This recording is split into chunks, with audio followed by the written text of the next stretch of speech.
मित्रों, सभी साथियों को नमस्कार।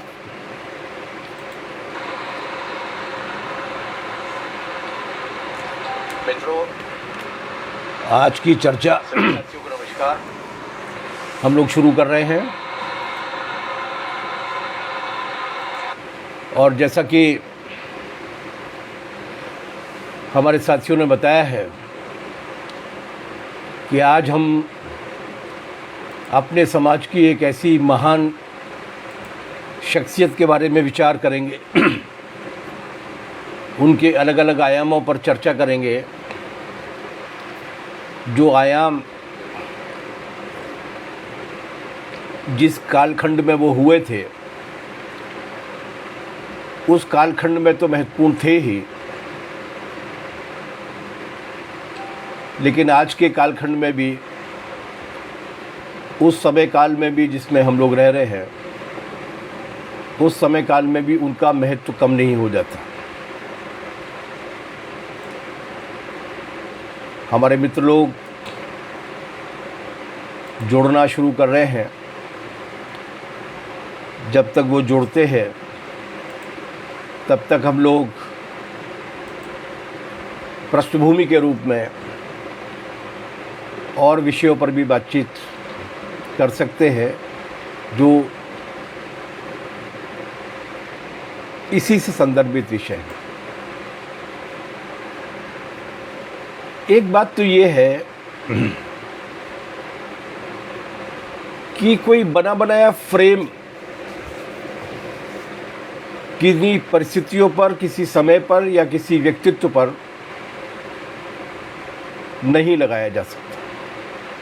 हम एक अपना फ्रेम लेकर घूमें और उस फ्रेम में हम कसने की कोशिश करें उन व्यक्तियों को, तो वो उन व्यक्तियों के साथ भी न्याय नहीं होगा और उसका कोई फ़ायदा भी, कोई सबक भी, कोई लाभ भी हमें अपनी जानकारी को बढ़ाने में या मनुष्यता को नहीं होगा।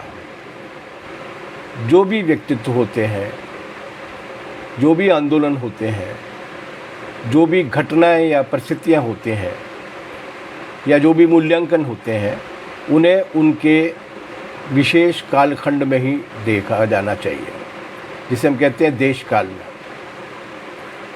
टाइम एंड स्पेस में। इस बीच में समाज आगे बढ़ चुका होता है, मूल्य आगे बढ़ चुके होते हैं, इसलिए कई बार हमें वो चीज़ें बहुत अजीब सी लगती हैं, लेकिन वो दरअसल अजीब होती नहीं है।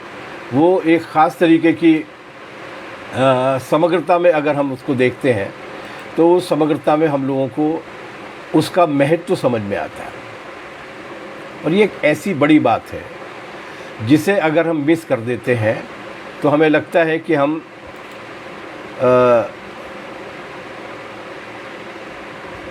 वहाँ तक नहीं पहुँच पाएंगे जहाँ तक हम लोग पहुँचना चाहते हैं।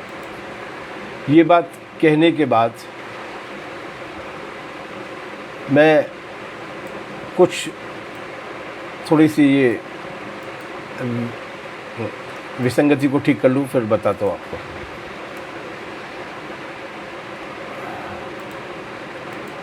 हाँ, तो हम लोग अगर ऐसा नहीं करते हैं तो हम लोग उस ठीक ठाक निष्कर्ष तक नहीं पहुंच पाते, जिस ठीक ठाक निष्कर्ष तक हम लोग पहुंचना चाहते हैं, जो फ़ायदा हमें हो सकता है और जो मानवता उनके अनुभव से जो लाभ उठा सकती है। इसलिए सबसे महत्वपूर्ण होता है उस विशेष कालखंड के बारे में समझना, जिस विशेष कालखंड में मानवता उनके अनुभव से वो घटना घटी हुई होती है। यही स्थिति स्वामी विवेकानंद के बारे में भी है, यही स्थिति और भी लोगों के बारे में। इस देश में स्वामी विवेकानंद अकेले नहीं हुए, और भी महत्वपूर्ण शख्सियतें हुई हैं जिन्होंने संत का वाना धारण करके, स्वामी बनके, साधु बनके उन जड़ताओं पर वार करने की कोशिश की जो उनके मुताबिक इस देश को काफ़ी नुकसान पहुंचाने वाली जड़ताएं थी। उनका नाम लेना यहाँ पर मुश्किल है क्योंकि उनकी तादाद बहुत ज़्यादा है। लेकिन एक स्वामी रामानंद हुए थे। दक्षिण में ख़ास तौर से ये जो इलाका है, जो कर्नाटका के और उससे जुड़ा हुआ जो इलाका है, वहाँ पर एक सोशल रिफॉर्मर हुए थे जिन्हें संत और भगवान तक की पदवी बाद में दे दी गई। वासवन्ना नाम था उनका। रामकृष्ण परमहंस एक बहुत बड़े रिफॉर्मर थे जिन्होंने एक ऐसा पूरे का पूरा सोच विकसित किया। स्वामी विवेकानंद जी उन्हीं के शिष्यों में से एक थे। महाराष्ट्र में ऐसे अनगिनत लोग पैदा हुए हैं। साहू छत्रपति महाराज उनमें से एक थे, तुकाराम उनमें से एक थे, नाम संत अय्यनकली हुए थे, सुब्रमण्य भारती हुए थे, अयोधी चौस पंडितार हुए थे। अनेक लोग हुए जिन्होंने अपने समाज के, अपने काल में, अपने समाज में विद्यमान कुरीतियों पर चोट करने की कोशिश की और एक बेहतर समाज बनाने के लिए अध्यात्म और दर्शन और धर्म की उनकी जो समझदारी थी उसको उन्होंने परिमार्जित किया, परिवर्तित किया, बदला और उसके आधार पर समाज को बदलने की कोशिश की। स्वामी विवेकानंद इनमें से थोड़े और भी अद्भुत है।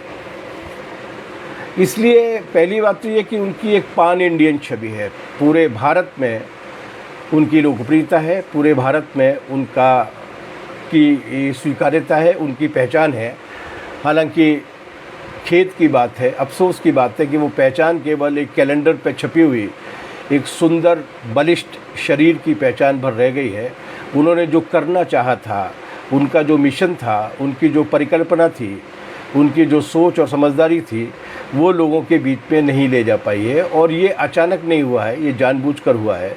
क्योंकि छवि में बैठे हुए विवेकानंद जो भगवा वस्त्र धारण किए हुए एक दैदीप्यमान चेहरे के साथ हमारे सामने आते हैं, वही विवेकानंद जब अपनी विवेचना के रूप में, जब अपनी व्याख्याओं के रूप में, जब अपने विश्लेषण के रूप में, जब अपने कथनों के रूप में सामने आते हैं तो उनके लिए सुविधाजनक नहीं होते जो उनकी उस छवि का इस्तेमाल करना चाहते हैं। इसीलिए उन्होंने विवेकानंद को हड़प लिया छवि के रूप में, एक पोस्टर बॉय के रूप में, और उनको हड़पने के बाद जानबूझकर ये कोशिश की कि न वे पढ़े जाएं, न तो वो खुद पढ़ते हैं, न अपने कार्यकर्ताओं को पढ़ाते हैं। और इसीलिए उनकी ये कोशिश रहती है कि लोग भी उन्हें न पढ़ें। आपको याद होगा जब 2014 में ये सरकार में आए थे तो 2016 में 8वीं कक्षा के पाठ्यक्रम में से विवेकानंद पर 2657 शब्दों का जो लेख हुआ करता था उसको घटाकर उन्होंने 27 शब्दों का कर दिया था। वो केवल अंबेडकर से ही नहीं डरते, वो केवल मार्क्स या कम्युनिस्टों से ही नहीं डरते। उनका भय केवल गांधी से ही नहीं है, उनका भय विवेकानंद से भी है। इसलिए विवेकानंद के भी उन्होंने पाठ्यक्रम को विलोपित करने की कोशिश की थी, जो जानकारी निकल कर आई थी। बहरहाल ये एक अलग इशू है। शासक वर्ग कभी नहीं चाहता कि उसके विरोध को आवाज़ देने वाले या उसके विरोध को नेतृत्व दे सकने वाले विचार जनता के बीच में लोकप्रिय हों, लेकिन इसके बाद भी वो लोकप्रिय होते हैं क्योंकि जनता अपने विचारों को लोगों के बीच में ले जाने के लिए, उन्हें अपने आंदोलन का फरहेरा बनाने के लिए, उन्हें परिवर्तन का सूत्र या मंत्र बनाने के लिए कभी भी शासक वर्गों की मोहताज नहीं होती। विवेकानंद एक ऐसे क्रांतिकारी योद्धा हैं जिन्होंने दर्शन को अपनी राजनीतिक लड़ाई का आधार बनाया। अगर हम इतिहास में जाकर देखते हैं तो हम इतिहास में जाकर ये देखते हैं कि समाज के अंदर असल में राजनीति क्या होती है। असल में राजनीति होती है जो समाज हमें आज मिला है, उस समाज में जो कमजोरियां हैं, जो विसंगतियां हैं, उनको दूर करना और उसे एक बेहतर समाज के रूप में छोड़ कर जाना। राजनीति इसका एक औजार होती है, राजनीति इसका एक जरिया होती है। ये जो पॉलिटिकल पार्टीज़ हैं ये 250, 300, 350 हसीयत 350 साल पुरानी होंगी। हसीयत इससे अधिक पुरानी नहीं है, लेकिन मानव सभ्यता तो इतनी संक्षिप्त नहीं है। उसके पहले ये सारे के सारे द्वंद्व कहाँ हुआ करते थे, उसके पहले ये सारी बहसें कहाँ हुआ करती थी। उसके पहले परिवर्तन के लिए संघर्ष कहाँ हुआ करते थे।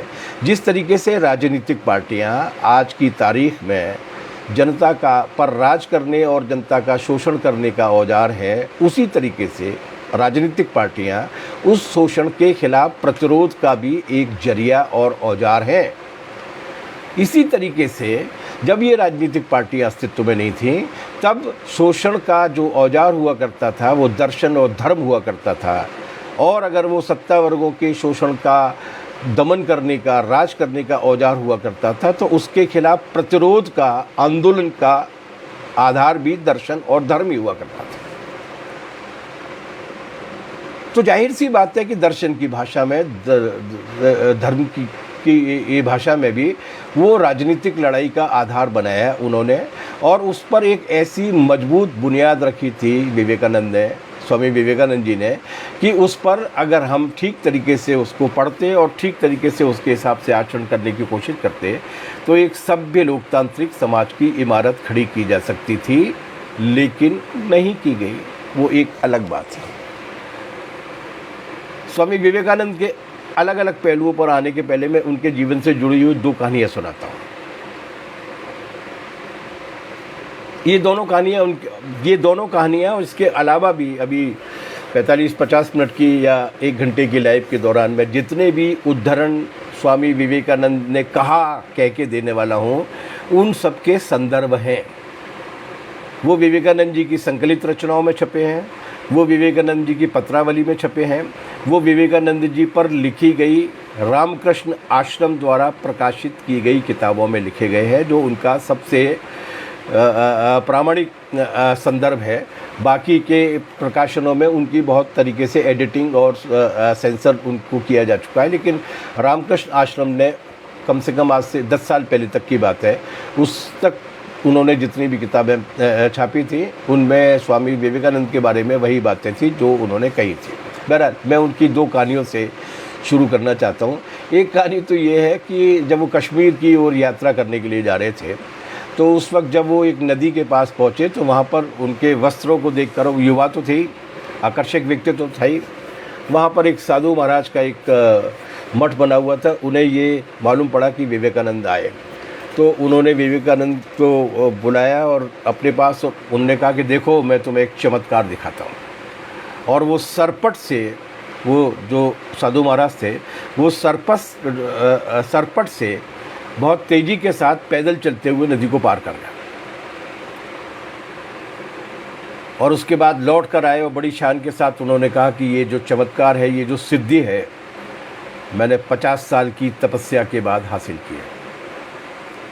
विवेकानंद जी ने बहुत ही कातर भाव से उनकी ओर देखा और उन्होंने कहा कि जो नदी 1 पैसा देकर नाव में बैठकर पार की जा सकती है, उस काम के लिए आपने 50 वर्ष जीवन के खर्च कर दिए।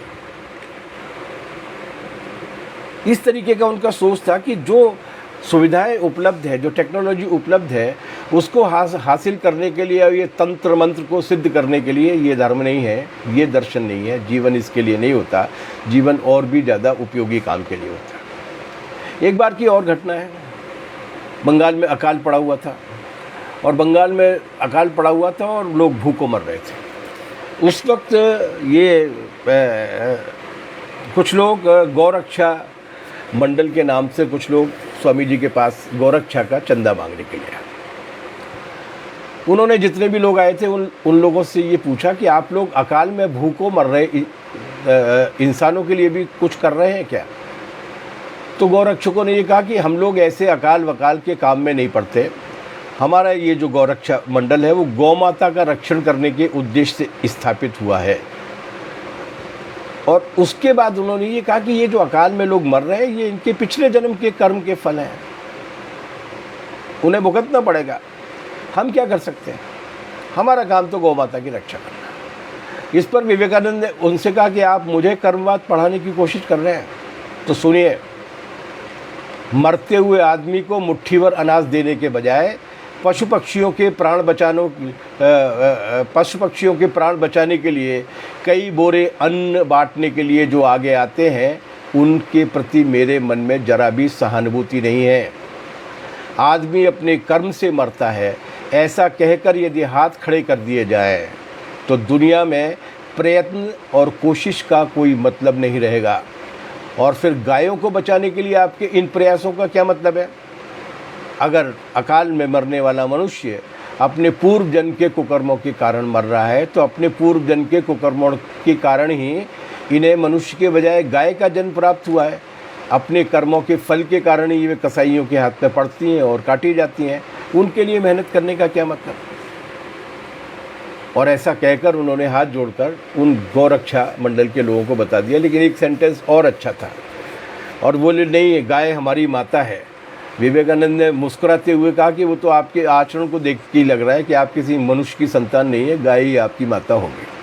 ऐसे थे विवेकानंद, इतने शार्प, और आज की भाषा में अगर कहा जाए तो इतने मुखर तरीके से अपनी बात को कहने वाले। वो केवल धर्म या दर्शन के व्यक्ति नहीं थे, उनकी तमाम सारी रचनाएं ऐसी हैं जो कला की, आर्ट की आलोचनात्मक समीक्षा से जुड़ी हुई है। कभी वे मानव शास्त्र का अध्ययन करते हैं, कभी समाज विज्ञानी की भूमिका में दिखाई देते हैं, कई बार वो संस्कृति के, कल्चर के विशेषज्ञ और विश्लेषक और सुधारक के रूप में प्रस्तुत होते हैं। उनकी महानता इस बात में है कि वे ऐसे उदार हिंदू संत थे जो भारतीय समाज के मूलगामी सामाजिक रूपांतरण के लिए कटिबद्ध थे। वो जो हजारों वर्षों से निरंतर ऐसा का ऐसा चला आया है, उसको ऐसा का ऐसा नहीं बना रहना चाहिए, उसको बदला जाना चाहिए। इसलिए उनके समग्र योगदान के बारे में चर्चा करने के लिए तो एक लाइव काफ़ी नहीं है, लेकिन फिर भी हम थोड़ा बहुत उनके अलग अलग आयामों को छूने की कोशिश करेंगे। गुजरात के हमारे मित्रों ने हमसे ये कहा है कि विवेकानंद जी पर इस तरीके के जो लाइव्स होते हैं उनको एक छोटी सी पुस्तिका के रूप में कर दिया जाए। अभी हम लोगों ने, ये जो गुजरात एसएफआई के साथियों ने इस लाइव के लिए जब हमें न्योता भेजा था तो उसके बाद हमने ये तय किया है कि उस किताब को आने वाले एक सप्ताह में हम पूरा कर देंगे। और 2 जुलाई को विवेकानंद जी की जो पुण्यतिथि पड़ेगी, उस 2 जुलाई को हम ये चाहेंगे कि वो पुस्तक तीनों भाषाओं में जारी हो जाए। सुधार साहब पूछ रहे हैं किसी पुस्तक का नाम बताइए, तो वो पुस्तकें उन पर बहुत सारी हैं, लेकिन फ़िलहाल तो हम जो पुस्तक लिख रहे हैं उसी पर ध्यान दीजिएगा, क्योंकि हम उसको समग्र रूप में कवर करने की कोशिश कर रहे हैं। पहले एक व्यक्ति के रूप में विवेकानंद क्या थे? कमाल के बहुमुखी व्यक्तित्व थे। भारतीय धर्म और दर्शन के प्रकांड विद्वान थे। मैं अभी आपको बताऊंगा कि वेदों पर किस तरीके से प्रश्न उठाए उन्होंने। बहुभाषी थे, अनेक भाषाएं बोलना जानते थे और हर नई भाषा को सीखने के लिए तत्पर रहते थे। गजब के ज्ञायावर थे, घुमक्कड़ थे, मजाकिया बहुत थे। जैसा कि मैंने आपसे अभी उनके गौरक्षकों के साथ जो संवाद बताया। और किशोरावस्था के जो विवेकानंद है वो नास्तिक थे, साधु, और उन्होंने खुद अपनी किताब में कई जगह पर इस बात का जिक्र किया है कि जब उनके गांव में या उनके बस्ती में कोई भी साधु आता था तो हर साधु और सन्यासी को पकड़कर वो उससे ये पूछा करते थे, तुमने ईश्वर को देखा है क्या? और ईश्वर को देखने की इसी प्रश्नाकुलता ने उन्हें महान और मौलिक बनाया। उन्होंने सवाल उठाए और केवल 39 वर्ष की आयु में वो चले गए थे। उनके सवालों का और उनकी सक्रियता की विविधता इतनी अधिक थी कि उस 39 वर्षों में भी वो गजब की छाप छोड़ कर गए। धार्मिक विचारक और सुधारक विवेकानंद, जिन्होंने हिंदू धर्म का प्रचार किया, उन्होंने उसकी विकृतियों को भी पहचाना। धार्मिक संकीर्णता और जातिवाद पर जितना निर्मम हमला स्वामी विवेकानंद ने किया है, उतना निर्मम हमला करने का साहस बहुत सारे प्रतिबद्ध नास्तिक भी नहीं उठा पाते। विवेकानंद संकीर्ण हिंदूवाद को भारतीय सभ्यता का सबसे प्रमुख अवरोध और विलोम मानते थे। उन्होंने लिखा, पृथ्वी पर ऐसा कोई धर्म नहीं है जो हिंदू धर्म के समान इतने उच्च स्तर से मानवता के गौरव का उपदेश करता हो, ऐसा कोई धर्म नहीं है। और उसी सेंटेंस में, उसी वाक्य में वो आगे कहते हैं, और पृथ्वी पर कोई ऐसा धर्म नहीं है जो हिंदू धर्म के समान गरीबों और नीच जाति वालों का गला इतनी क्रूरता के साथ घोंटता हो। ये विवेकानंद साहित्य भाग 1 पृष्ठ 403 पर। शिकागो में भी जो 1.5 पेज का भाषण उन्होंने दिया था, उसका भी एक बहुत महत्वपूर्ण कालजयी हिस्सा है। कालजयी इस मामले में कि जब तक उस विकृति से काबू नहीं पा लिया जाता, तब तक हम ये नहीं मानेंगे कि वो समस्या जो है वो निबट गई। क्या बोलते हैं वो शिकागो में, जिस भाषण के बारे में बहुत चर्चा होती है कि दुनिया भर में उन्होंने झंडे गाड़ दिए, क्या बोलते हैं? उन्होंने कहा था कि सांप्रदायिकता, हठ धर्मिता और उसकी विवत्स वंशधर धर्मांधता इस सुंदर पृथ्वी पर बहुत समय तक राज कर चुकी है। ये पृथ्वी को हिंसा से भरती रही है, उसको बार बार मानवता के रक्त से निराती रही है, सभ्यताओं को ध्वस्त करती रही है। इसने पूरे के पूरे देशों को निराशा के गर्त में डाला है। ये नहीं होते तो मानव समाज आज की अवस्था से कहीं ज़्यादा उन्नत अवस्था में पहुंच गया होता।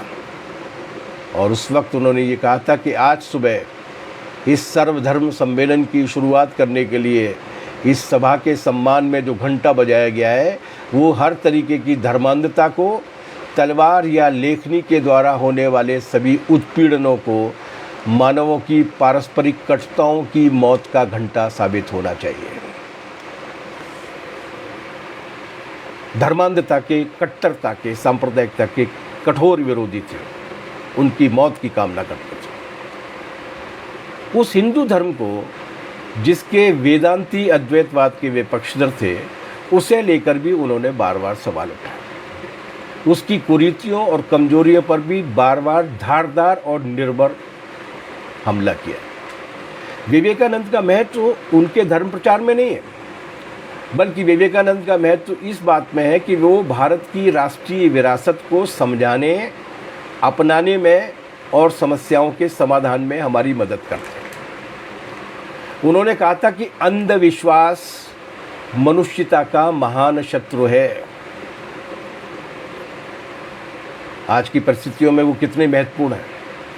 उन्होंने कहा था कि अंधविश्वास मनुष्यता का महान शत्रु है, मगर धर्मांधता उससे भी ज़्यादा बड़ी शत्रु है। उन्होंने कहा था कि वे ऐसे ईश्वर में विश्वास नहीं करते जो यहाँ तो रोटी नहीं दे सकता, लेकिन स्वर्ग में अनंत सुखों की बौछार करता है। वो ऐसे ईश्वर में विश्वास नहीं कर सकते। उन्होंने कहा था कि समस्त मानव जाति के कल्याण के लिए कार्य करते रहो। एक संकीर्ण दायरे के अंदर बंधे रहकर अपने को शुद्ध हिंदू समझने का जो गर्व करते हो, उसे छोड़ दो। उन्होंने पूछा था उस वक्त कि क्या एक शूद्र को सन्यासी बनने का अधिकार है? उन्होंने कहा था कि साधारण प्रजा सारी शक्ति का आधार होने पर भी उसने आपस में इतना भेद कर रखा है कि वो अपने अधिकारों से वंचित है। और जब तक ये अभाव बना रहेगा, जब तक ये भेदभाव बना रहेगा, तब तक उसकी यही दशा बनी रहेगी। एक नए नज़रिए से धर्म, समाज और दर्शन को देखने वाले संत। हम उनके 4 महत्वपूर्ण और सामयिक आयामों को देख लेते हैं। धर्मांतरण, धर्म, राष्ट्र, जाति और स्त्री का सवाल। किसी भी व्यक्ति की प्रगतिशीलता की जो पहचान होती है, वो इन सारे मुद्दों से तय होती है कि उनकी विचार में, उनकी विचार श्रृंखला में स्त्री की हालत क्या है। भारतीय परिप्रेक्ष्य में अगर कहा जाए तो उसकी समझदारी में जाति का प्रश्न किस तरीके से है। और आजकल जो सबसे बड़ी बात कही जा रही है कि धर्मांतरण होना नहीं चाहिए, होना चाहिए, धर्म आधारित राष्ट्र बनना चाहिए, उस पर विवेकानंद क्या कहते हैं? उन्होंने सवाल किया है, उन्होंने कहा कि भारत के मुसलमानों में इतने सारे गरीब क्यों हैं? भारत के गरीबों में इतने मुसलमान क्यों हैं? इन्होंने तो राज किया। ये उन्होंने एक बड़ी बात कही थी जो आज की तारीख में कहते तो पता नहीं उनके साथ क्या होता। उन्होंने कहा था कि भारत में मुस्लिम विजय ने उत्पीड़ित गरीब मनुष्यों को आज़ादी का जायका दिया था, इसीलिए इस देश की आबादी का 5वां हिस्सा मुसलमान हो गया। ये सब तलवार की जोर से नहीं हुआ। तलवार और विध्वंस के जरिए हिंदुओं का इस्लाम में धर्मांतरण हुआ है, ये सोचना पागलपन के सिवाय और कुछ नहीं है। वे गरीब लोग जमींदारों और पुरोहितों के शिकंजे से आज़ाद होना चाहते थे, और इसका उदाहरण उन्होंने दिया दक्षिण का और अपने बंगाल का। उन्होंने कहा कि इसीलिए बंगाल के किसानों में हिंदुओं से ज़्यादा मुसलमान हैं, क्योंकि बंगाल में बहुत ज़्यादा जमींदार थे। उन्होंने कहा कि त्रावणकोर में जहाँ पुरोहितों के अत्याचार भारतवर्ष में सबसे अधिक होते हैं, जहाँ एक एक अंगुल ज़मीन के मालिक ब्राह्मण हैं, वहाँ लगभग 1/4 जनसंख्या ईसाई हो गई।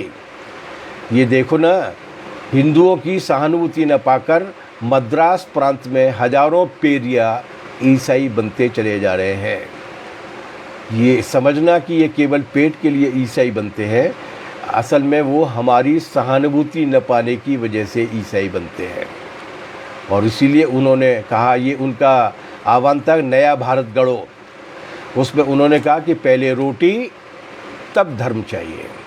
गरीब बेचारे भूखों मर रहे हैं और हम उन्हें आवश्यकता से अधिक धर्म के उपदेश दे रहे हैं।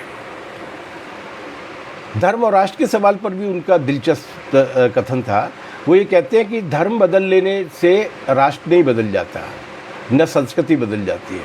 संस्कृति और राष्ट्र किसी देश का या राष्ट्र का आधार नहीं हो सकते। संस्कृति और धर्म किसी राष्ट्र का या किसी देश का आधार नहीं हो सकते। हमारे देश में जितने भी धर्म, संप्रदायों, जातियों, नस्लों के लोग हैं, उन सब का राष्ट्र एक है। उन सब की संस्कृति साझी तरीके से विकसित हुई है। ये जो विदेशी शासकों द्वारा डरा कर, धमका कर जो गढ़ा गया है, वो मिथ तोड़ा जाना चाहिए। हमें मानना चाहिए कि यहाँ आर्य हैं, यहाँ द्रविड़ हैं, यहाँ तातार हैं, यहाँ तुर्क हैं, यहाँ मंगोल हैं, यहाँ शक हैं, यहाँ हूण हैं, कुषाण हैं, यहाँ यूरोपीय जातियाँ हैं, और ये सभी जातियाँ इस भूमि में अपना खून मला रही हैं। ये उन सब की भूमि है।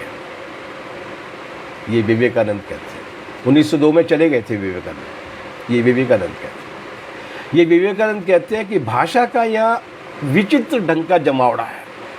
आचार और व्यवहारों के मामले में जितना भारत के 2 समुदायों और जातियों में अंतर है, उतना पूर्वी और यूरोपीय जातियों में नहीं है, और ये एक वास्तविकता है।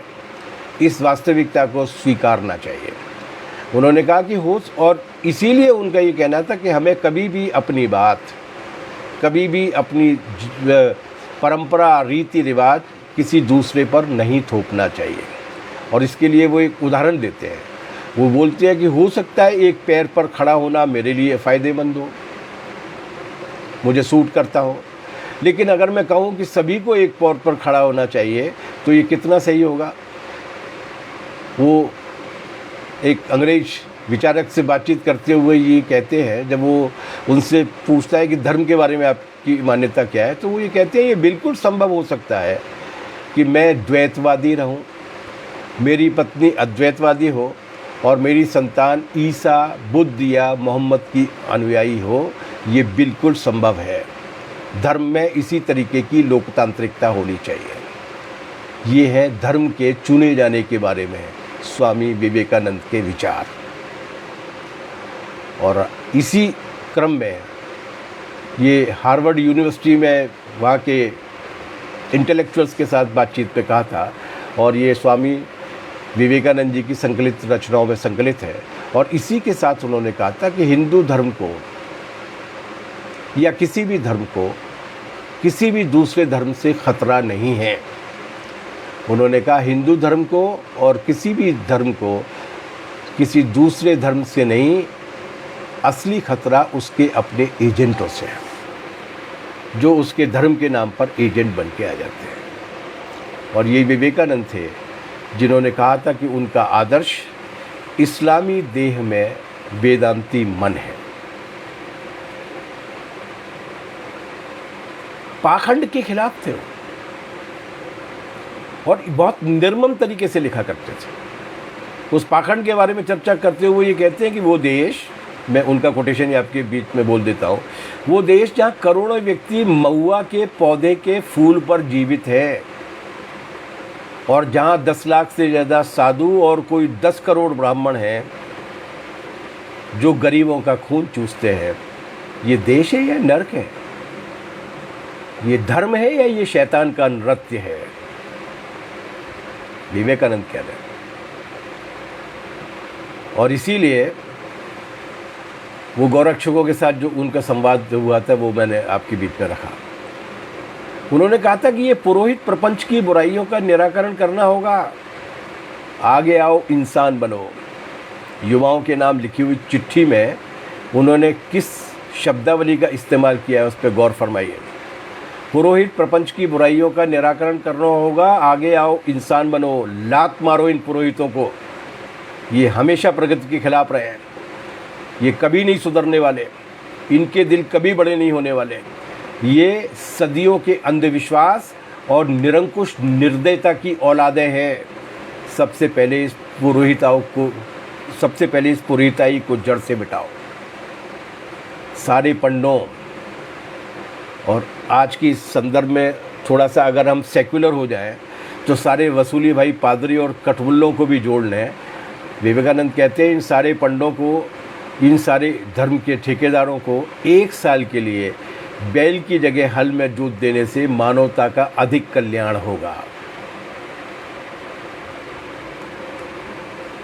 आज अगर विवेकानंद होते तो शायद वो ये कहते कि आज की तारीख में धर्म सम्मेलन की सबसे अच्छी जगह है जेल, जहाँ पर इनमें से बहुत सारे पाखंडी इस वक्त अपनी जेल यात्रा काट रहे हैं। और वही उसी वाक्य में वो नौजवानों से अपील करते हुए कहते हैं, आगे आओ, इंसान बनो। अपने छोटे छोटे गड्ढों से बाहर निकलो, कूप मंडूकता से बाहर निकलो, बाहर की ओर देखो तो सही। देखो तो बाकी देश किस तरीके से प्रगति कर रहे हैं। क्या आप मनुष्य से प्यार करते हो? क्या आप देश से प्यार करते हो? तो आओ, अपन मिलकर ज़्यादा बड़ी और ज़्यादा अच्छी चीज़ों के लिए लड़ते हैं। पीछे की ओर मुड़कर मत देखो, मत देखो पीछे की ओर। तुम्हारा प्रिय या नज़दीकी ही क्यों न पुकार रहा हो, पीछे की ओर मत देखो, आगे देखो, क्योंकि हमारी आंखें आगे हैं, पीछे की ओर नहीं है। कितनी क्रांतिकारिता है, कितना नयापन है। और ये बात करने वाले स्वामी विवेकानंद की आज हालत क्या होती वो तो एक अलग प्रश्न है, लेकिन उस ज़माने में भी कोई उनकी कम ख़राब हालत नहीं हुई थी। वो अमेरिका की यात्रा पे गए, वो तकरीबन 2.5 साल अमेरिका रहे थे, 2 किस्तों में गए थे। तब भारत के अखबारों में, ख़ासतौर से बंगाल के अखबारों में, वो क्या खा रहे हैं अमेरिका में, किस तरीके का भोजन कर रहे हैं, बीफ खा रहे हैं कि नहीं खा रहे हैं, इसको लेकर वो काफ़ी ट्रोल हुए थे। इस पर उन्होंने 3 चिट्ठियाँ लिखी थी जो यहाँ के अखबारों के लिए लिखी गई थी। पता नहीं उन्होंने छापी थी कि नहीं छापी थी, लेकिन उनकी संग्रह में है। और उसमें उन्होंने कहा था कि जिनका उद्देश्य, खाने पीने के बारे में वो बोलते हैं, जिनका उद्देश्य धार्मिक जीवन काटना और वैराग्य है, उनके लिए शाकाहारी भोजन अच्छा है। उन्हें निरामिष भोजन करना चाहिए, वेजिटेरियन भोजन करना चाहिए। जिन्हें रात दिन मेहनत करके कंपटीशन के बीच में अपनी जीवन नैया खैनी है, उन्हें मांस खाना ही होगा। जितने दिन बलवान की जय रहेगा उतने दिन उसे मांस खाना ही पड़ेगा, नॉन वेजिटेरियन होगा ये, अथवा किसी दूसरे प्रकार की चीज़ खोजनी पड़ेगी जो उतनी ही प्रोटीन देती हो जितनी प्रोटीन के उसके इस मुकाबले में टिकने के लिए उसके शरीर को आ गया है। नहीं तो वो बलवानों के पैर के नीचे बलहीन हो जाएगा। और इसीलिए उन्होंने लिखा था, एक जगह पर किसी भाषण में बोलते हुए ये कहा था कि अगर हम ऐतिहासिकता में उठाकर देखें तो हिंदू उस समय से गुलाम होना शुरू हुए जब उन्होंने मांसाहार को छोड़ दिया, जब ये नए तरीके का कर्म कांड आ गया। और इस मामले में उन्होंने काफ़ी विश्लेषण करके ये बताया कि भारतीय संस्कृति में या भारतीय विरासत में शाकाहारी होना कभी भी अनिवार्य गुण नहीं माना गया। खैर ये महत्वपूर्ण बात नहीं है, ये अपनी पसंद का प्रश्न है, लोग क्या चाहते हैं क्या नहीं खाते हैं। लेकिन एक और महत्वपूर्ण सवाल था जिस पर उन्होंने, जिसको कहते हैं ना take the bull by horn, उसमें भी उन्होंने सांड को पूंछ की तरफ से नहीं, मानवता की या सदाशयता की अपील करते हुए नहीं, बल्कि सींग से पकड़ा था, और उस सांड का नाम था जाति का सांड। वो लिखते हैं, एक जगह के भाषण में बोलते हैं कि पृथ्वी पर, जो मैंने पहले बोला था आपसे, कि पृथ्वी पर ऐसा कोई धर्म नहीं है जो हिंदू धर्म के समान इतने उच्च स्वर से मानवता के गौरव का उपदेश करता हो, और पृथ्वी पर कोई ऐसा धर्म नहीं है जो हिंदू धर्म के समान गरीब और नीच जाति वालों का गला इतनी क्रूरता के साथ घोंटता हो। उन्होंने कहा अब हमारा धर्म किस में रह गया है? केवल छुआछूत में रह गया है। इसे छुओ, उसे मत छुए, मुझे छुओ, हम उन्हें छूते भी नहीं हैं और उन्हें दूर दूर कहकर भगा देते हैं। क्या मनुष्य है? और उसके बाद वो ये कहते हैं कि ब्राह्मण और क्षत्रियों के यही अत्याचार चक्रवृद्धि ब्याज के सहित अब स्वयं के सिर पर पतित हुए हैं, एवं ये हजारों वर्ष की पराधीनता और अवनति निश्चित ही उन्हीं कर्मों के अनिवार्य फल का भोग है। वो लिखते हैं कि अगर हमारे देश में कोई नीच जाति में जन्म लेता है, ये नीच ऊंच के शब्द जो मैं बोल रहा हूँ आपके बीच में, ये उनके कोटेशन है, उनके उद्धरण है, और उस कालखंड में इस तरीके के शब्दों का प्रयोग करके ही बातचीत की जाती थी। इसके लिए विवेकानंद को कोई तथाकथित अम्बेडकरवादियों के विश्वविद्यालय की ओर से कोई सर्टिफिकेट देने की आवश्यकता नहीं है। ये विमर्श की भाषा हुआ करती थी उस ज़माने में, और उस वक्त वो ये उसी की कंटिन्यूटी में वो कहते हैं कि अगर हमारे देश में कोई नीच जाति में जन्म लेता है तो वो हमेशा के लिए गया बीता समझा जाता है, उसके लिए कोई आशा या भरोसा नहीं है। और इस पूरे विश्लेषण को आगे ले जाते हुए विवेकानंद क्या कहते हैं, लेकिन ये ऐसा हमेशा नहीं चलेगा। ये बिल्कुल वही बात है जो उनसे तकरीबन 1.5-2 हज़ार साल पहले महाभारत के शांति पर्व में द्रौपदी के साथ संवाद में भीष्म पितामह कहते हैं, लेकिन उसे वर्णाश्रम की भाषा में नए तरीके से रखते हैं विवेकानंद, जिसे वर्ग संघर्ष की भाषा में बहुत ही वैज्ञानिक तरीके से रखा था कार्ल मार्क्स और फ्रेडरिक एंगल्स ने। क्या कहते हैं विवेकानंद? वो कहते हैं कि एक ऐसा समय आएगा जब शूद्रत्व सहित शूद्रों का प्राधान्य होगा। मतलब आजकल जिस प्रकार शूद्र जाति वैश्यत्व अथवा क्षत्रियत्व का लाभ देकर अपना बल दिखा रही है, उस प्रकार नहीं, बल्कि अपने शूद्रोचित धर्म कर्म सहित वो समाज में आधिपत्य प्राप्त करेगी। पश्चिमी जगत में इसकी लालिमा दिखने भी लगी है। वहाँ पर इस तरीके के परिवर्तन की श्रृंखला शुरू हो भी चुकी है। सोशलिज्म, अनार्किज्म, निहिलिज्म वगैरह वगैरह, ये सारे के सारे विचार पैदा होने लगे हैं। ये संप्रदाय इस विप्लव को, इस क्रांति को आगे ले जाने वाली, आगे चलाने वाली धाराएं हैं। वो ये कहते हैं कि ये जो किसान, मजदूर, मोची, मेहतर वगैरह हैं, इनकी जो मेहनत करने की क्षमता है, इनकी जो समाज की बेहतरी के लिए जो योगदान है, वो तुम में से कईयों से कहीं ज़्यादा अधिक है। ये लोग चिरकाल से चुपचाप काम करते आए, देश का धन धान्य पैदा करते रहे, देश की संपत्ति पैदा करते रहे, पर उन्होंने अपने मुंह से कभी शिकायत नहीं की। माना कि उन्होंने तुम लोगों की तरह किताबें नहीं पढ़ी। विवेकानंद कहते हैं तुम्हारी तरह कोट कमीज पहनकर सभ्य नहीं बना, सभ्य बनना उन्होंने नहीं सीखा। मगर इससे क्या होता है?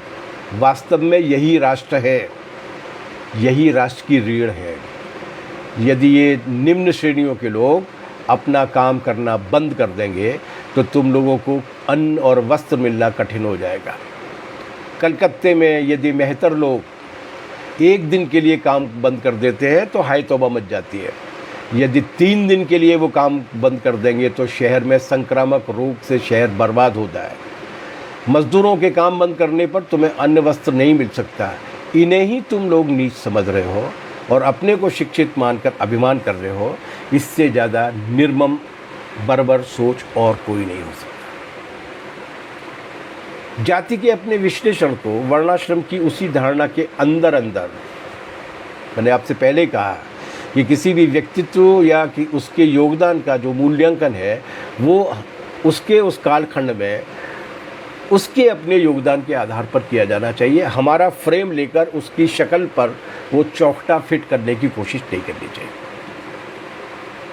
वो कहते हैं कि ब्राह्मणों ने तो धर्मशास्त्र पर एकाधिकार जमाया और जितने भी नियम कानून बनाए, ये चीज़ होनी चाहिए, ये चीज़ नहीं होनी चाहिए, विधि और निषेधों को अपने ही हाथ में रखा और भारत की दूसरी जातियों को नीच कहकर उनके मन में विश्वास जमा दिया कि वो वास्तव में नीच है। यदि किसी व्यक्ति को वो बोलते हैं, यदि किसी व्यक्ति को खाते, सोते, उठते, बैठते हर समय कोई कहता रहेगा तू नीच है, तू नीच है, तू नीच है, तो कुछ समय के पश्चात उसके मन में भी ये धारणा बन जाएगी कि मैं वास्तविक रूप से नीच हूँ। विवेकानंद कहते हैं इसे सम्मोहित करना, हिप्नोटाइज करना कहते हैं, जो हिप्नोटाइज करने का काम सदियों तक ब्राह्मणों ने इस देश के बाकी के समुदायों के साथ किया। कितनी आगे बढ़ी बात है। और इसी आगे बढ़ी हुई बात के आधार पर वो एक जगह पर कहते हैं, जिसके बारे में खैर अपन लोग आगे जब समाजवाद पे बातचीत करेंगे तो आगे आएंगे।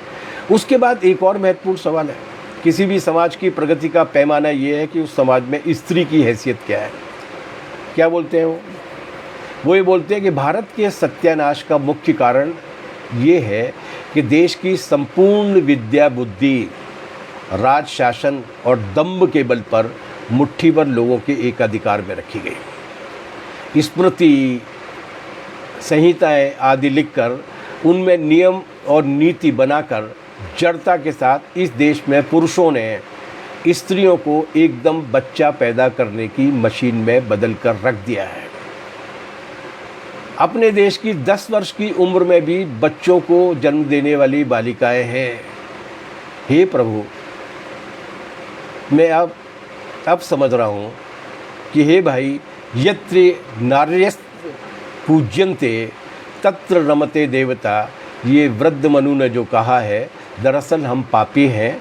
स्त्रियों को नरक का द्वार, घृणित कीड़ा इत्यादि कहकर मनु की बात को हम लगभग पूरी तरीके से मानते हैं।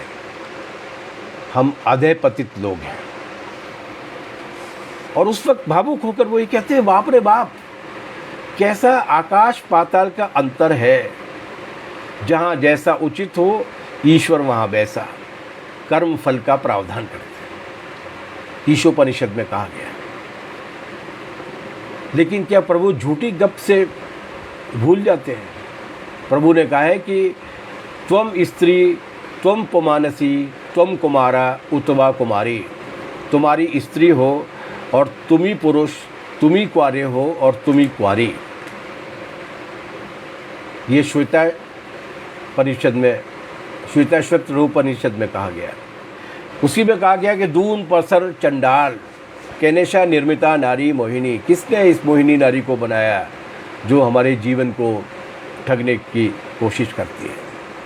उन्होंने इस नारी प्रश्न को, बाल विवाह को और नारी की भोग्या के रूप में जो समाज में स्थिति बना दी गई है और जिसे धर्म का बाना पहनाने की कोशिश की है, उस पर भी उन्होंने सीधा हमला किया है। क्रांतिकारी विवेकानंद भी बहुत आगे बढ़ी हुई चीज़ है। मार्क्स ने, जैसा कि मैंने शुरू में आपसे कहा कि पॉलिटिकल फॉर्मेशन, पॉलिटिकल पार्टीज की संरचनाएं आधुनिक हैं, जन संगठनों की संरचनाएं आधुनिक हैं। ये अपनी राजनीति को, अपनी राजनीतिक विचारधारा को आगे ले जाने के ये नए औजार हैं। उसके पहले का औजार सारी बहसें, शोषण भी होता था तो धर्म और दर्शन की भाषा में होता था, उसका विरोध और प्रतिरोध भी होता था तो वो भी धर्म दर्शन की भाषा में होता था। विवेकानंद उसी भाषा में लड़ाई लड़ते हैं और वो ये कहते हैं कि 50 बरस तक सारे देवताओं को उठाकर ताक पे रख दो, सिर्फ दरिद्र नारायण की पूजा करो। और वो केवल पूजा तक ही सीमित नहीं रहते, वो ये कहते हैं कि समाज में दो तरीके के वर्ग हैं, एक धनी है, दूसरा गरीब है। उन्होंने कहा कि गरीब और ज़्यादा गरीब हो रहे हैं, अमीर और ज़्यादा अमीर हो रहे हैं। और उन्होंने कहा कि एक भारत के लिए एकमात्र आशा सिर्फ गरीब जनता है। क्यों? क्योंकि ऊंचे वर्गों के लोग शारीरिक और नैतिक दृष्टि से मरे हुए लोग हैं। और इसीलिए जब वो विदेश जा रहे थे तो उनकी विदेश यात्रा के लिए उस वक्त के तमाम सारे राजाओं ने और तमाम सारे अंबानी और अडानियों ने, उस वक्त के अडानी और अंबानियों ने उनके लिए सहायता की पेशकश की थी। उस वक्त विदेश जाना मतलब हवाई जहाज़ से तो वो नहीं गए थे, पानी के जहाज़ से गए थे, लेकिन उस यात्रा में काफ़ी खर्च होता था और वहाँ रुकने पर भी काफ़ी खर्च होना था। हालांकि उसके बारे में भी बड़ी रोचक चीज़ है कि विवेकानंद ने किस तरीके से विदेश में अपने जीवन को काटा था। शुरुआती दिनों में तो उन्हें काफ़ी दैहिक समस्या भी हुई थी, लेकिन वो हमारा विषय नहीं है। लेकिन जब वो विदेश जा रहे थे तो उस ज़माने के तमाम सारे रईसों ने और राजा रजवाड़ों ने उनको पैसा देने की, धन देने की पेशकश की थी। उन्होंने कहा था कि मैं भारत की निर्धन जनता का प्रतिनिधि बनकर जा रहा हूँ, इसलिए उन्हीं से और केवल मध्यम वर्ग के लोगों से ही मदद लूँगा। और ये बात कहते हुए जब उनके पास वो राशि पर्याप्त इकट्ठा हो गई थी, उसके बाद जाते वक्त उन्होंने कहा था कि भारत के हमेशा के पैरों तले कुचले हुए मेहनतकशों, तुम लोगों को मैं प्रणाम करता हूँ। इन लोगों ने सैकड़ों हजारों साल तक निर्मम अत्याचार सहन किया है और उसके बाद पाई है अपूर्व सहिष्णुता, सनातन दुख उठाया है जिससे पाई है अटल जीवनी शक्ति। ये लोग मुट्ठी भर सत्तू खाकर दुनिया को उलट सकते हैं अगर वो बात उनकी समझ में आ जाए। उन्होंने कहा कि ये रक्त बीज के प्राणों से युक्त है और इसीलिए विवेकानंद ये मानते थे कि नए भारत की संस्कृति सर्वहारा संस्कृति होगी। वो समाजवाद की जो भारत में जो एक प्रचलित धारणाएं रही है कम्युनिस्टों को छोड़कर बाकी की, उससे आगे बढ़े हुए व्यक्ति थे और वो ये मानते थे कि भारत की नई संस्कृति, नया भारत जो होगा वो सर्वहारा संस्कृति का भारत होगा।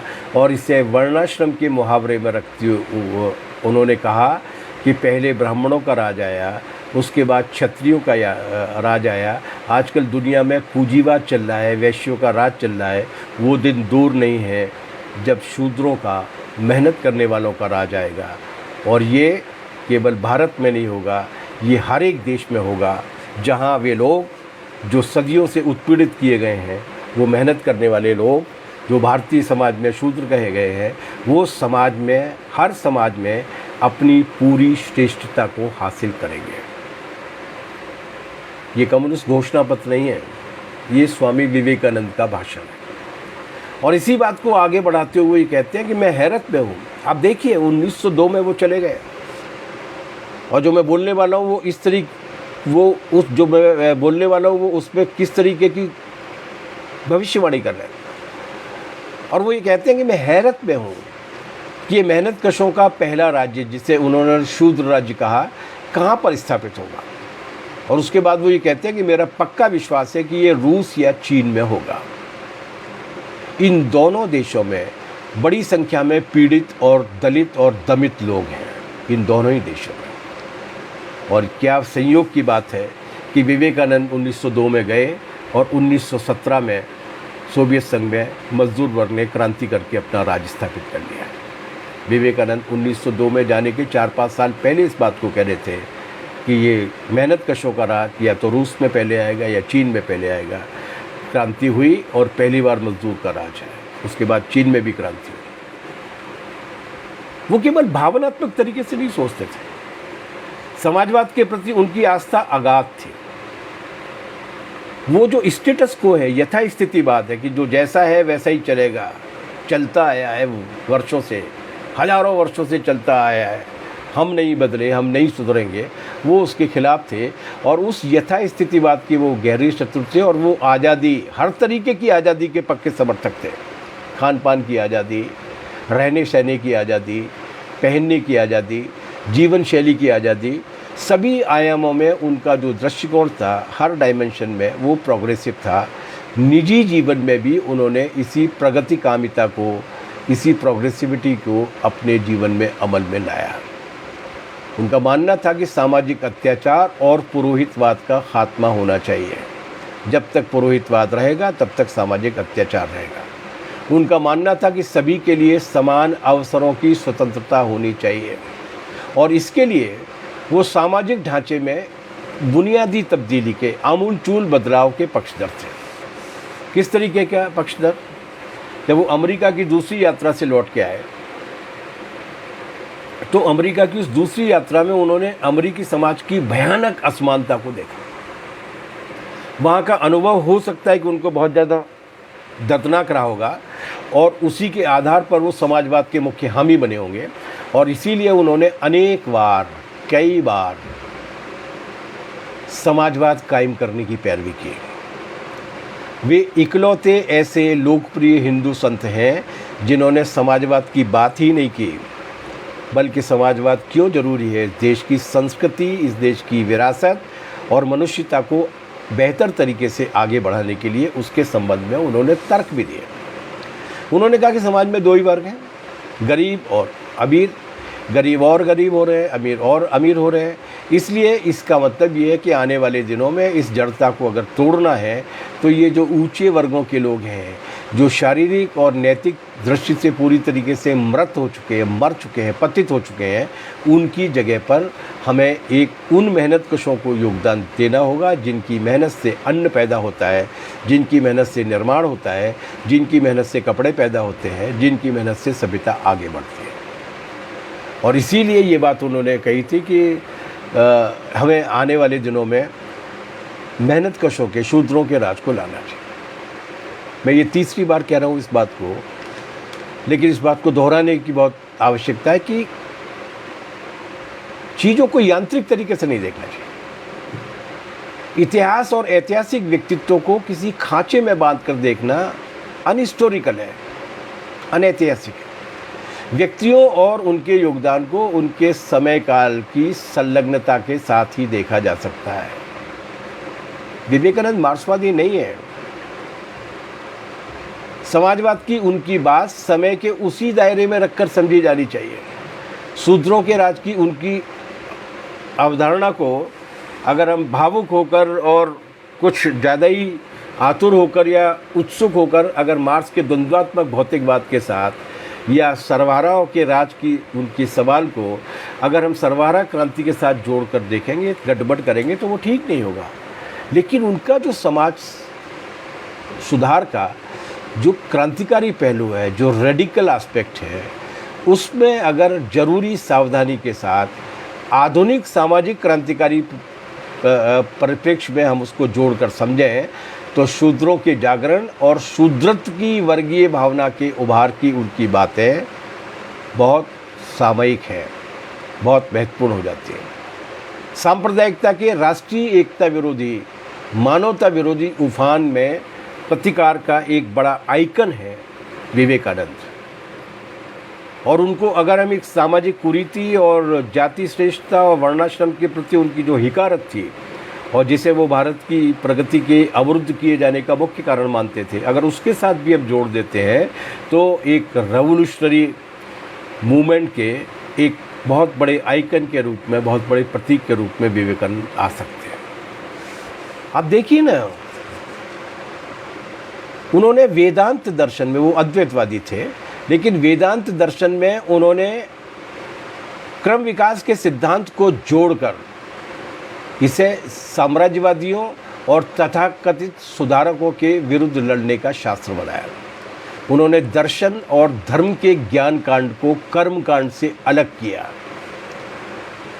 और उनकी अगर जनरलाइज करने के लिए, क्योंकि ऐसा नहीं है कि कोई उदाहरण देना कोई ज़रूरी हो, लेकिन अगर उदाहरण देने के लिए अगर कहा जाए तो उनकी भूमिका वही है जो एक ज़माने में जर्मनी के दर्शन में हीगेल की भूमिका रही थी।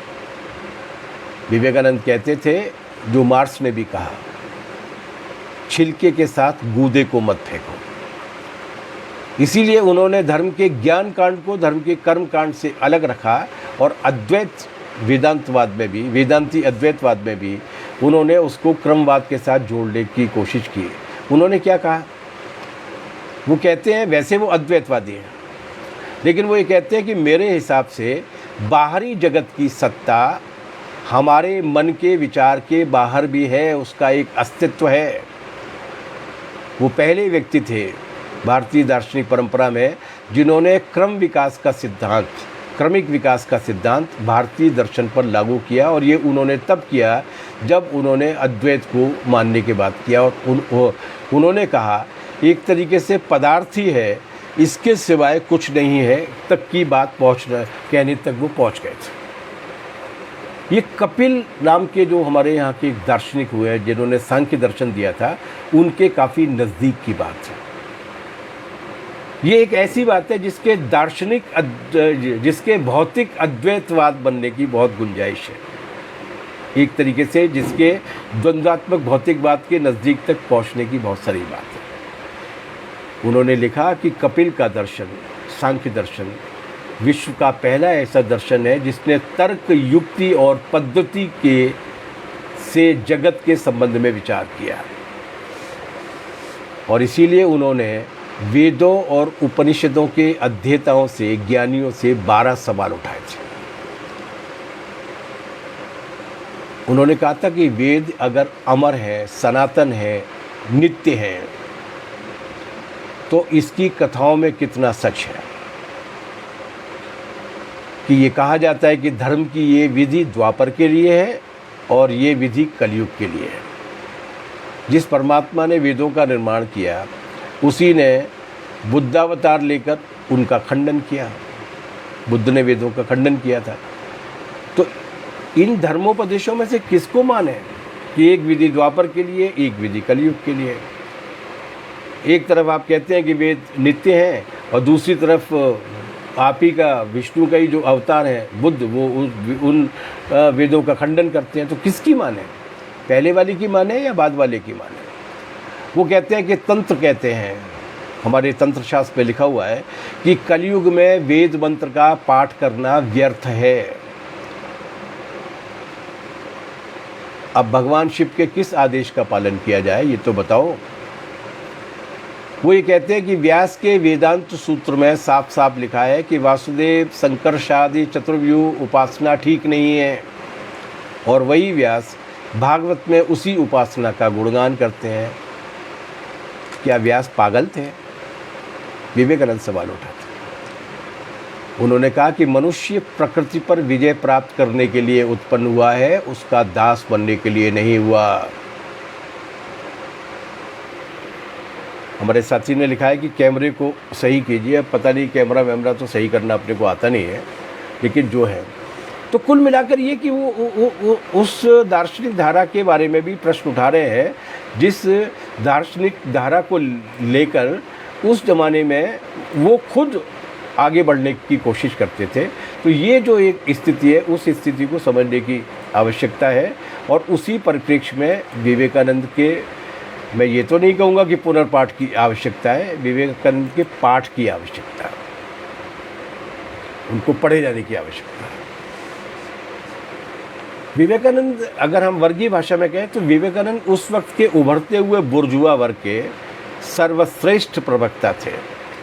उन्होंने अपनी विदेश यात्राओं के दौरान विज्ञान के उत्कृष्ट और बहुमूल्य तत्वों को आत्मसात किया था।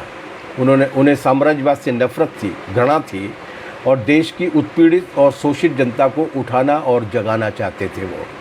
यही वजह है कि उनका आध्यात्मिक अद्वैतवाद की चरम सीमा पर अतिक्रमण कर जाते हैं और उसके विराम चिन्हों को भी लांघकर आगे पहुंच जाते हैं। सैन फ्रांसिस्को में बोलते हैं विवेकानंद कि बाहरी और आंतरिक शक्तियाँ, बाहरी और आंतरिक प्रकृतियाँ, ये दो अलग अलग चीज़ें नहीं हैं, वे एक है। प्रकृति समस्त घटनाओं की समष्टि है, सारी घटनाओं का जोड़ है। प्रकृति का मतलब, और ये वाक्य सुनते वक्त जरा मार्क्स की द्वंद्वात्मकता को याद कीजिएगा। वो ये कहते हैं प्रकृति का मतलब वो सब है जो गतिशील है, जड़ पदार्थ है, और इस गतिशीलता और जड़ पदार्थ दोनों का मन और चेतना के ऊपर असर होता है, ये स्थिति है। और इन सभी चीज़ों की वजह से विवेकानंद जो है, 1 घंटे का समय हो गया है इसलिए मैं अपनी बात को अब समेटने की कोशिश करूँगा। इसीलिए विवेकानंद आज हमारे लिए बहुत महत्वपूर्ण है। वो अतीत को समझने के लिए, जैसे कि हम ये मानते हैं कि अतीत को समझना उसकी ऐतिहासिक भौतिकवादी व्याख्या करना ही मार्क्सवाद है, जिस तरीके से हम ये मानते हैं कि ऐतिहासिक भौतिकवाद शून्य से नहीं आता, जिस तरीके से हम ये मानते हैं कि वेद, उपनिषद, रामायण, महाभारत, कबीर, रैदास, शंकराचार्य, चारवाक, बृहस्पति, बुद्ध, विवेकानंद सब हमारे हैं, इनकी जो सकारात्मकता है उनको आगे बढ़ाना हमारा काम है, यही मार्क्सवाद है। संस्कृति विहीन सेना जड़ बुद्धि होती है, वो शत्रु को पराजित नहीं कर सकती, ये विवेकानंद ने कहा था। इसलिए आज के समय में सबसे अनिवार्य आवश्यकता ये है कि विवेकानंद को वापस लाया जाना चाहिए। आरएसएस ने सत्ता पर कब्जा किया है, उससे सत्ता छीनी जानी चाहिए अगर देश की मनुष्यता को बचाना है तो। जो कोरोना काल में आप लोग देख ही रहे हैं, आरएसएस ने बेहद बुरी तरीके से कॉरपोरेट के वर्चस्व को कायम किया है। उस कॉरपोरेट के वर्चस्व को पीछे धकेलना है तो आरएसएस से सत्ता के नियंत्रण को छीनना होगा। उसी तरीके से आरएसएस से उन तमाम सारे विद्वान, समाज सुधारकों और काफ़ी हद तक क्रांतिकारी विचार रखने वाले विचारकों, संतों और स्वामियों को भी छीनना पड़ेगा, जिन पर उसने कब्जा कर लिया है, लेकिन जिनके विचार के विरुद्ध वो काम कर रही है। और उनमें से एक विवेकानंद है। विवेकानंद को वापस लेना होगा, ठीक उसी तरह जिस तरीके से स्वामी सहजानंद सरस्वती ने खुद अपने जीवन को इस पूरी के पूरी सनातनी, कर्मकांडी और विभाजनकारी, शोषणकारी विचारधारा के खिलाफ संघर्ष के रूप में इस्तेमाल किया था और इस देश की अखिल भारतीय किसान सभा की स्थापना की थी। और इसीलिए विवेकानंद आज हमारे लिए बहुत समीचीन है। और उनके इस पूरी की पूरी बात का मैं अंत उनके भाषण की, जो शिकागो में उन्होंने जो ऐतिहासिक भाषण दिया था, उसकी पंक्तियों के साथ करना चाहता हूँ। यही आज का संदेश होना चाहिए जो विवेकानंद ने शिकागो में दिया था। और वो संदेश ये है कि सांप्रदायिकता, कट्टरता और इसके भयानक वंशजों ने, धर्मांधता ने, धार्मिक हट ने लंबे समय से इस खूबसूरत धरती को जकड़ कर रखा है, धरती को हिंसा से भर दिया है। कितनी ही बार ये धरती खून से लाल हो चुकी है। न जाने कितनी सभ्यताएं तबाह हुई हैं, कितने देश मिटा दिए गए हैं। ये खौफनाक राक्षस अगर नहीं होते तो मानव समाज कहीं ज़्यादा बेहतर होता जितना कि आज है। लेकिन अब इनका वक्त पूरा हो चुका है। और उन्होंने उस भाषण में ये कहा था कि मुझे उम्मीद है कि इस सम्मेलन का बिगुल सभी तरीके की कट्टरता, हठधर्मिता, धर्मांधता और दुखों का विनाश करने वाले होगा, चाहे वो तलवार की जोर पर की जा रही हो, चाहे वो कलम की जोर से। ये थे विवेकानंद, जो सांप्रदायिकता के खिलाफ थे, जो आर्थिक शोषण के खिलाफ थे, जो जड़सूत्रवाद के खिलाफ थे, जो कट्टरता के खिलाफ थे, जो धर्मांधता के खिलाफ थे। और जैसा कि मैंने शुरू में एक कहानी के साथ अपनी बात शुरू की थी, तो चूँकि 2 कहानियों के साथ मैंने बात शुरू की थी, इसलिए उनके जीवन की एक और कहानी के साथ मैं अपनी बात को समाप्त करूंगा, क्योंकि ये स्टूडेंट फेडरेशन ऑफ इंडिया है। और वो कहानी ये है कि वो नौजवानों के बीच में बैठे थे, वो उनका धर्म प्रवचन सुनने के लिए आए थे। उन्होंने उन नौजवानों से कहा था कि ये इस समय किसी धार्मिक प्रवचन को सुनने से ज़्यादा उपयोगी है तुम्हारे लिए फुटबॉल खेलना। जाओ फुटबॉल खेलो, शरीर को स्वस्थ रखो, अध्ययन करो, पढ़ो, और जब एक ख़ास आयु तक पहुंच जाओ उसके बाद धर्म के बारे में जानकारी लेना। ये विवेकानंद का ये संदेश student federation of India Gujarat के नाम है, और जो साथी सुन रहे हैं उनके नाम भी है। आपने मेरी बात को सुना, इसके लिए बहुत बहुत धन्यवाद, बहुत बहुत शुक्रिया। विवेकानंद हमारी धरोहर है। उन विवेकानंद को अपने कब्जे में लेने के लिए उनका पाठ कीजिए और उनकी इन सकारात्मक चीज़ों को लोगों के बीच में लोकप्रिय बनाइए। बहुत बहुत शुक्रिया। Thank you.